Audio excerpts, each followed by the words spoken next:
आजको भिडियोमा मैले तपाईलाई गिट इन्स्टल गर्न सिकाउन गइरहेको छु। सबभन्दा पहिला कमान्ड प्रम्प्टमा गएर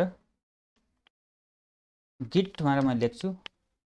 तपाईले देख्न सक्नुहुन्छ यहाँ गिट इज नट रिकग्नाइज भनेर भनेको छ, किन भन्दा गिट इन्स्टल गरेको छैन।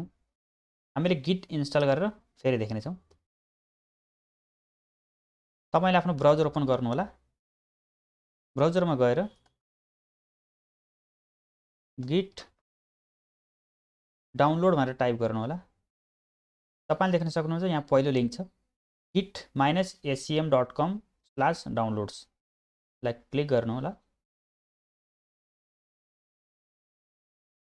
MAC OS, windows, Linux, Unix को लागि देखाएको छ। मैले सिम्पली यहाँ क्लिक गर्छु, डाउनलोड फर विन्डोज भन्नेमा क्लिक गर्छु। यो पेज ओपन भएको छ। मैले यहाँ जान्छु र 64 बिट लाई क्लिक गर्छु।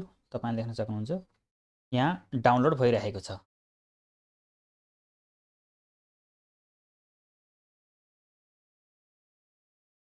फाइल डाउनलोड भइसकेको छ। मैले यसलाई ओपन गर्छु। यहाँ गएर यसमा क्लिक गरिदिन्छु। यहाँ तपाईले पढ्न सक्नुहुन्छ। यसलाई पढेपछि नेक्स्ट गर्न सकिन्छ। मैले नेक्स्ट गरिदिन्छु। डिफल्टै रहन दिन्छु। नेक्स्ट गरिदिन्छु, नेक्स्ट गरिदिन्छु, नेक्स्ट गरिदिन्छु, नेक्स्ट गरिदिन्छु, यहाँ पनि नेक्स्ट गरिदिन्छु, अनि next next next next next next next. यहाँ हाम्रो इन्स्टलेसन सुरु भएको छ।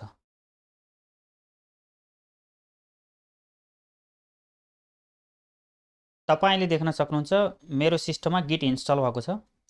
मैले यहाँ क्लिक गर्छु, लन्च गर्छु। यसलाई क्लिक गर्न चाहन्न मैले र यहाँ गएर फिनिश बटनमा क्लिक गरिदिएँ।